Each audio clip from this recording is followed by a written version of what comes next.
انہوں نے اب بنیادی طور پر یہ جو توشہ خانہ کے ایشو کو اٹھایا تھا اور انہوں نے اس پر بہت زیادہ کام بھی کیا تھا. ان دونوں حضرات کا یعنی امداد سمرو صاحب کا اور رانا ابرار خالد کا یہ ان دونوں کا کریڈٹ ہے جس نے عمران خان صاحب کو نااہل قرار دیا. البتہ جو سچویشن ہے وہ اس وقت کسی بھی طریقے سے عمران خان صاحب کے حق میں جاتی ہوئی نظر نہیں آتی، بلکہ جو دو سینئر جرنلسٹ ہیں اعزاز سید صاحب اور عمر چیمہ صاحب، انہوں نے اپنے ایک ویلاگ کے اندر اس بات کا انکشاف بھی کیا ہے کہ 9، 10، 11، 12 اکتوبر یعنی کہ ان 4 دنوں کے اندر کوئی ایک ملاقات ہوئی تھی. اسلام آباد کا ایک رہائشی علاقہ ہے ایف سیکٹر اور F10 میں، اور انہوں نے یہ انکشاف کیا ہے کہ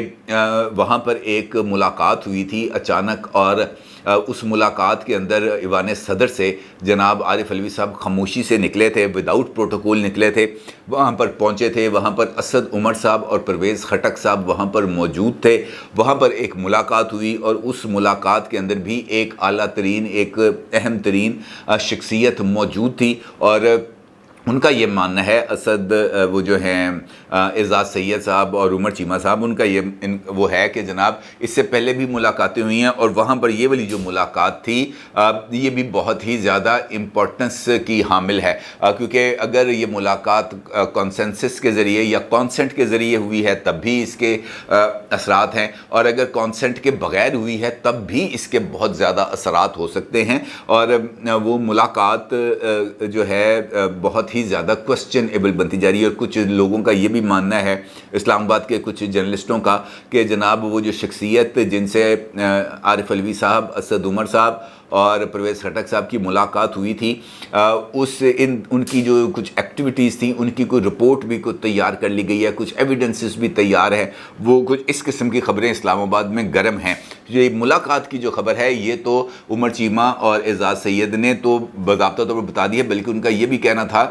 کہ کچھ 1-2 یوٹیوبرز ایسے ہیں جنہوں نے جنوبی پنجاب جا کر بھی ملاقات کی ہے اور وہاں سے کچھ گائیڈ لائنز لی ہیں، کوئی اس قسم کی انہوں نے یہ والی انفارمیشن بھی دی ہے. اس کا مطلب یہ ہے کہ کسی نہ کسی لیول پر عمران خان صاحب کو کوئی جو مدد ہے یا کوئی گائیڈنس ہے یا کسی طرح کی کوئی اور سپورٹ ہے وہ ایکسٹینڈ کی جا رہی تھی. اور شاید یہی وجہ ہے کہ جس دن عمران خان صاحب کی نااہلی یعنی کل جس وقت عمران خان صاحب کی نااہلی کا فیصلہ آیا، اس کے ٹھیک چند لمحوں بعد chief of army staff general Qamar Javed Bajwa صاحب کی طرف سے یہ اعلان بھی سامنے آ گیا کہ فوج سیاست سے دور رہے گی، اور یہ ایک انسٹیٹیوشنل ڈیسیژن ہے اور اس کے اندر کسی قسم کی کوئی تبدیلی نہیں ہوگی. اس کا مطلب یہ ہے کہ یہاں پر جو ٹرانزیشن آف پاور ہوگی، یعنی باجوہ صاحب نومبر کے اندر جب اپنا چارج جو دیں گے نئے چیف آف آرمی اسٹاف کو، تو وہ باجوہ صاحب کی یہ جو نیوٹرلٹی کی لیگیسی ہے وہ اس کو لے کر آگے چلیں گے. اور یہ انسٹیٹیوشنلی ایک فیصلہ کر لیا گیا ہے کہ جناب نو مور جو انٹرونشن ان پالیٹکس. اس کا مطلب یہ ہے کہ اگر اس چیز پر قائم رہتے ہیں تو پھر عمران خان صاحب کا تو سکوپ ہی مارا گیا، کیونکہ وہ تو فروری سے لے کر اکتوبر تک ہر ایک جگہ پر ایک ہی بات کرتے رہے ہیں کہ جناب آپ نیوٹرل کیسے ہو سکتے ہیں، میں حق ہوں، میں سچ ہوں، میرے ساتھ آ کے آپ کو کھڑا ہونا پڑے گا. حق اور سچ کی لڑائی میں، حق اور باطل کی لڑائی میں کس طرح بندہ یہ کہہ سکتا ہے کہ میں نیوٹرل ہوں؟ انہوں نے تو اپنے آپ کو اور موجودہ حکومت کو حق اور باطل قرار دیا ہوا نا کہ میں حق ہوں، یہ باطل ہے، اور حق کے ساتھ کھڑے ہونا آپ کی مجبوری ہے. اب تو وہ بھی ثابت ہو گیا کہ جناب الیکشن کمیشن نے باضابطہ طور پر یہ بات بھی ڈکلیئر کر دی کہ جناب آپ چور بھی ہیں سرٹیفائیڈ. اگر وہ یہ کہتے تھے کہ میں سرٹیفائیڈ صادق اور امین ہوں، اب اس پر جو ہے الیکشن کمیشن کی طرف سے یہ اعلان آ گیا کہ نہیں جناب وہ والا ورڈکٹ غلط تھی، آپ سرٹیفائیڈ چور ثابت ہو گئے، سرٹیفائیڈ توشہ خانہ چور. تو لہٰذا بہت بڑا مشکل اب اس حوالے سے پیدا ہو گئی ہے، اور یہی وجہ ہے کہ عمران خان صاحب جس طرح کا رسپانس چاہ رہے تھے پبلک کا، ویسا رسپانس ان کو مل نہیں سکا. جس طرح میں نے آپ کو کل کی جو آخری ویڈیو تھی اس کے اندر میں نے آپ کو بتایا تھا کہ جناب لوگ نکلے ہیں، بلکہ میں نے آپ کو یہاں تک بتایا تھا کہ میں نے خود جیل روڈ پر گن کے 27 لوگ دیکھے تھے، 27 جو دھرنا دے کے بیٹھے ہوئے تھے. مثلا لاہور شہر ہے، پی ٹی آئی کی یہاں پر سیٹیں ہیں، پی ٹی آئی کی قیادت یہاں پہ موجود ہے، 27 لوگ صرف جیل روڈ پر بیٹھے ہوئے تھے. تو اس کا مطلب یہ ہے کہ وہ رسپانس عمران خان صاحب تو یہ شاید یہ سمجھ رہے تھے کہ لاہور سے ہی کم از کم 10 لاکھ لوگ ان کے 10 حلقوں سے نیشنل اسمبلی کے نکل آئیں گے، لیکن ایسا نہیں ہو سکا۔ اس کا مطلب یہ ہے کہ عمران خان صاحب اگر لانگ مارچ کے لیے آتے ہیں تو جتنا بڑا ہائپ انہوں نے کریٹ کیا ہوا ہے، اگر ویسا ہی رسپانس آیا جو عمران خان صاحب کی نااہلی کی صورت میں آیا، جس پر وہ کہتے تھے جناب انقلاب کا آغاز ہو جائے گا، پورا ملک بند ہو جائے گا، پتہ نہیں ہلا، چون کی آواز نہیں آئی کہیں سے، تو اس کا مطلب یہ ہے کہ وہ لانگ مارچ اب ان کے لیے کرنا اور زیادہ مشکل ہو جائے گا، کیونکہ ٹریلر چلا دیا رانا ثناء اللہ نے اسلام آباد میں، فیض آباد پر ٹریلر ہی چلایا نا، کسی اور جگہ تو کچھ نہیں ہوا، اور وہ بھی ٹریلر اس وجہ سے چلایا کہ وہ جو پتھراؤ کیا انہوں نے پولیس پر، اور اس کے بعد انہوں نے اسلام آباد کی حدود میں داخل ہونے کی کوشش کی۔ اگر وہ پرامن رہتے تو کسی کو کوئی مسئلہ نہیں تھا، لیکن جب انہوں نے پتھراؤ کیا، پولیس کو پیچھے دھکیلنے کی کوشش کی، تو رانا ثناء اللہ نے اپنا جو پہلا حکیمی نسخہ تھا اس کا ٹریلر دکھایا، اور وہ ٹریلر دکھانے کی وجہ سے جو باہر نکلے ہوئے تھے وہ بھی اندر چلے گئے کہ نہیں جناب یہاں پر تو اب ہماری دال نہیں گلنے والی، اور اس کے بعد پھر منت ترلے کا ایک سیشن بھی شروع ہوا، وہ بھی بڑا دلچسپ ہے۔ یہ میں آپ کو کچھ ٹویٹس دکھا رہا ہوں، اور یہ ٹویٹس ہیں سمیع ابراہیم صاحب کے، جو عمران خان صاحب جنہوں نے ابھی 2 دن پہلے جب اپنی پریس کانفرنس کی تھی تو اس وقت انہوں نے سمیع ابراہیم صاحب کو کوٹ بھی کیا تھا، آپ کو یاد ہوگا نا، کہ سمیع ابراہیم کے ساتھ انٹرویو میں نے یہ بات کہی تھی۔ اب سمیع ابراہیم صاحب مجھے نہیں سمجھ لگ رہی وہ کس کی منتیں ترلے کر رہے ہیں، مجھے نہیں اس بات کا اندازہ، آپ خود اس بات کا فیصلہ کر سکتے ہیں۔ یہ پہلا ٹویٹ ہے جو آپ اپنی اسکرین پر دیکھ سکتے ہیں، اس کے اندر وہ یہ کہتے ہیں، اتنے پتھر دل اور بے حس ہو مجھے اندازہ نہیں تھا، لوگ سڑکوں پر ہیں، ٹائر جلائے جا رہے ہیں، پولیس اسلام آباد میں داخل ہونے والوں پر شیلنگ کر رہی ہے، ہر شہر میں دھوئیں کے بادل چھائے ہیں، تمہیں آخر انتظار کس بات کا ہے، کچھ کرتے کیوں نہیں ہو؟ بھائی انہوں نے کہہ دیا ہم نے کچھ نہیں کرنا،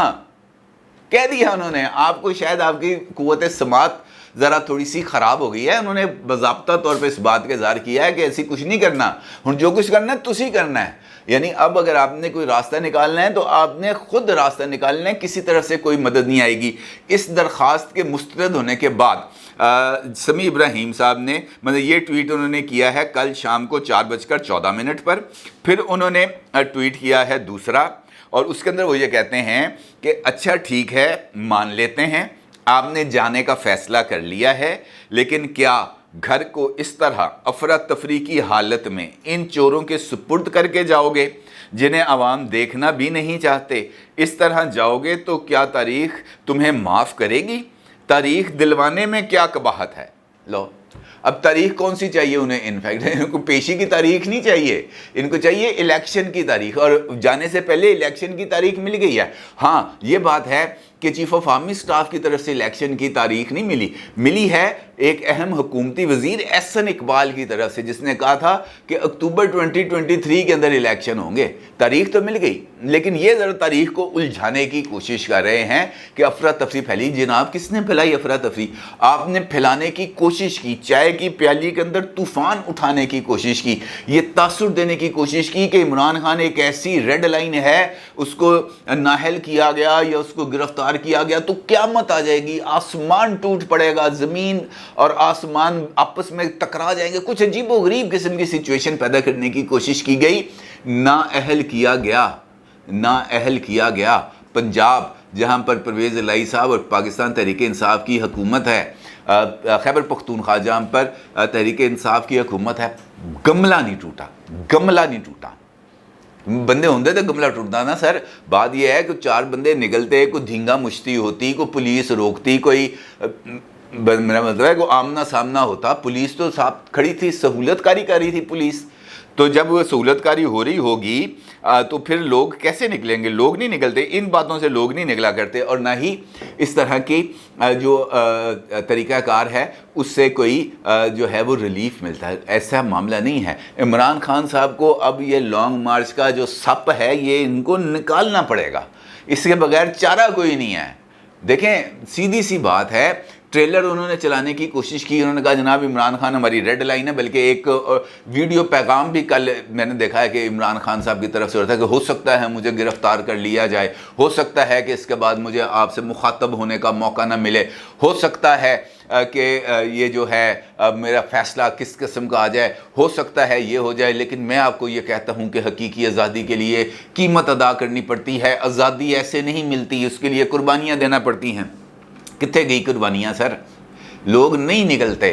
یہاں پر آپ کے 4 سال کے دور اقتدار نے لوگوں کو صرف روٹی کے چکر میں ایسا الجھا دیا ہے کہ وہ اس سے باہر نہیں نکلتے۔ ایک دن جلسے کے لیے 2 گھنٹے کے لیے جا سکتے ہیں،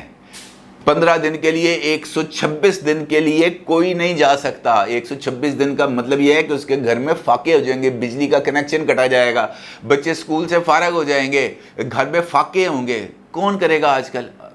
ان حالات کے اندر جتنی مہنگائی آپ کی وجہ سے ہوئی ہے اور موجودہ حکومت کی وجہ سے ہوئی ہے، اس مہنگائی کے اندر احتجاج کرنے کا کسی کے اندر سکت ہی نہیں رہ گئی۔ لوگ جس پھنس گیا نا گیڑے میں، جس دائرے کے سفر میں جو کولو کے بیل کی طرح چکر لگائی جا رہے ہیں گول گول، اس سے ان کے پاس باہر نکلنے کا کوئی راستہ نہیں ہے، اور کوئی راستہ آپ کی طرف سے چھوڑا بھی نہیں گیا۔ لہٰذا بہتر یہ ہے کان لپیٹ کے بندے بھیج دو پارلیمنٹ۔ خواجہ آصف صاحب 2-4 دن تن نہیں مانیں گے نا، لیکن اس کے بعد قبول کر لیے جائیں گے، آپ پولیٹیکل پروسیس میں واپس آ جائیں گے۔ اس لانگ مارچ نے کامیاب نہیں ہونا۔ آج کے احتجاج نے یہ بات ثابت کر دی ہے، دیٹ از ریٹن آن دی وال۔ اگر آپ مان لیں آپ کی مرضی، نہیں مانیں تو آپ کی مرضی۔ اپنی رائے کا ضرور اظہار کیجیے گا۔ آپ کا بہت شکریہ۔ اللہ حافظ۔